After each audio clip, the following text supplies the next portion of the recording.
इन वक्त असां यूसी लाल शाह जे क़दीमी ॻोठ हाजी मोहम्मद वारिस में मौजूद आहियूं।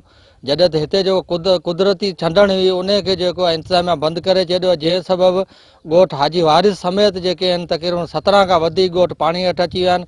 3000 एकड़नि ते जेको आहे ज़री फसल उहो ॿुॾी तबाह थी वियो आहिनि। जॾहिं चौपायो माल बि मरी वियो आहे।